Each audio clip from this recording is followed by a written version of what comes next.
Hi అండి, welcome to Gajalakshmi vlogs. గుడిలో పెట్టే కమ్మని పులిహోర ఏ విధంగా చేసుకుంటారో ఈ వీడియోలో అయితే చూద్దాం. ముందుగా అల్లం, పచ్చిమిర్చి, కరివేపాకుని ఉంచుకున్న రైస్ ఉంటుంది కదా, వేడి వేడి రైస్, ఈ రైస్లో వేసేసుకొని అన్నం పైన కప్పేసుకుని పక్కన ఉంచుకోవాలి. స్టవ్ మీద పెనం పెట్టుకుని ఆయిల్ వేసుకుని పచ్చెనగపప్పు, ఇందులోనే మినప్పప్పు వేసుకోవాలి.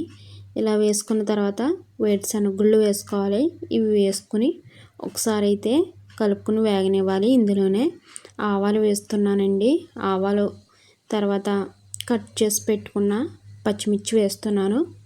పచ్చిమిర్చి వేసిన తర్వాత ఒకసారి అయితే కలిపేసుకోండి. మళ్ళీ ఇలా కలుపుకున్న తర్వాత దీంట్లోనే కట్ చేసుకున్న అల్లం ముక్కలు, కొంచెం కరివేపాకు వేస్తున్నాను. వేసిన తర్వాత మళ్ళీ ఒకసారి అయితే కలిపేసుకోండి. ఇవి బాగా వేగనివ్వండి. ఇవి వేగిన తర్వాత లాస్ట్లో నేను ఎండుమిర్చి వేస్తున్నానండి.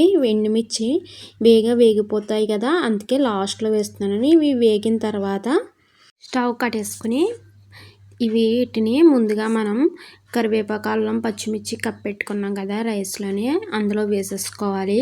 ఈ పోపుని అంతటిని వేసేసుకోవాలి. కొద్దిగా వేసుకుంటూ కలుపుకోవాలి. ఇలా మొత్తం అంతా రైస్లో కలిసేలా కలుపుకోవాలి. ఇలా పోపు మొత్తం అయితే వేసేస్తున్నాను. ఇలా వేసేసిన తర్వాత మళ్ళీ ఒకసారి పైనుంచి కింద వరకు కలుపుకుంటూ రావాలి. పోపు అంతా రైస్కి మొత్తం పట్టేలా కలుపుకోండి. నేను అలా కొంచెం పెద్ద గిన్నెలో కలుపుతున్నాను. 2.5 కేజీల బియ్యానికి, ఈ రైస్కి పోపులు అయితే సరిపోతాయి. ఇలా కలిపేసుకుని మూత పెట్టేసుకుని ఇందులోనే మళ్ళీ కొంచెం రైస్ వార్చుకుని వేస్తున్నానండి. ఇలా వేసిన తర్వాత దీంట్లోనే మెయిన్ ఇంగ్రీడియంట్ అండి, ఇలా మనం ఆవాల్ని, పచ్చి ఆవాలే మిక్సీ పట్టుకుని పక్కన ఉంచుకోవాలి. మనం అలాగే చింతపండును కూడా గుజ్జు తీసేసుకుని అందులోనే ఉప్పు, పసుపు వేసేసుకుని ఉడికించుకొని పక్కన ఉంచుకోవాలి. ఇలా ఈ రైస్లో ముందుగా చింతపండు గుజ్జును వేస్తున్నానండి. ఇలా చింతపండు గుజ్జును వేసాక ఒకసారి మనం మొత్తం కలిపేసుకోవాలి. చింతపండు గుజ్జును వేసాక మొత్తం అంతా కలిసేలా కలిపేసుకోవాలి.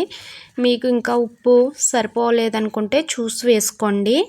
ఇలా కలిపేసిన తర్వాత ఇందులో వేసుకున్న ఉప్పు సరిపోకపోతే మళ్ళీ ఒకసారి అయితే వేసుకోండి.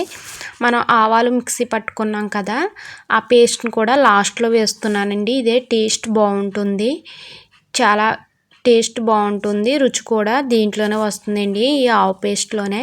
ఇలా వేసేసుకుని కలిపేసుకుంటే టేస్టీగా మనకి గుడిలో పెట్టే కమ్మని పులిహోర టేస్ట్ అయితే వస్తుంది. వీడియో నచ్చితే మీ ఫ్రెండ్స్కి, రిలేటివ్కి షేర్ చేయండి. మన ఛానల్ తప్పకుండా సబ్స్క్రైబ్ చేయండి. లైక్ చేయడం మాత్రం మర్చిపోకండి. Thanks for watching.